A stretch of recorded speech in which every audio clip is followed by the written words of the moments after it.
So let's do a recall real quick. And then I multiplied on the right-hand side by PAIK, and let's say that this thing was an M by N, and this thing was an N by N. What is that matrix? Yeah, it's a subclass of permutation matrices, but it's a very, very special subclass that in my class I like to call the transposition. It's basically the identity matrix except what?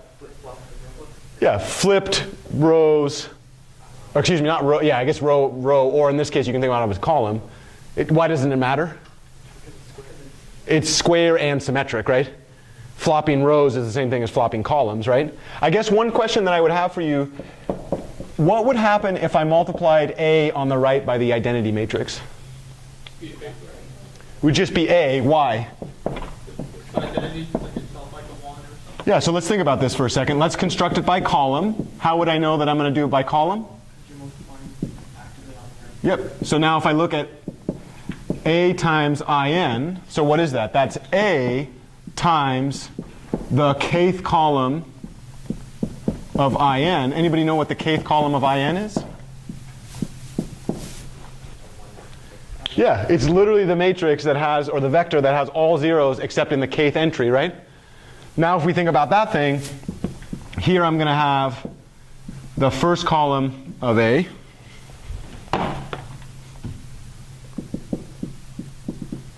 Then eventually I'll have the kth column, and then eventually I'll go down to the nth column. Oh God, just brutal. I'm breaking my cardinal rule of lining up equal signs. Say it. Rookie board work, Anderson. We'd expect that out of a first-year teacher, but not out of you, man. Okay, so this thing right there would be the kth entry, right? So when we do that multiplication, what happens? When we're doing left, matrix on the left, vector on the right, we take linear combinations of the column of the matrix with individual scalars coming from the rows there. So the first column gets 0. The second column gets 0. The k minus first column gets 0. And then I have a 1 times the kth column, 0 times the next column, all the way down to 0. What column do I end up picking off there? The kth column. Which means that when I multiply this matrix by that thing, for each column, I'm literally just taking the column that I started with. So if I do that for all columns, what matrix do I produce? The original matrix that I had, right? Now I would ask, what's the difference between this example, which is the identity multiplication, right, and this example? Two misplaced columns, right? This thing is basically the identity matrix, right?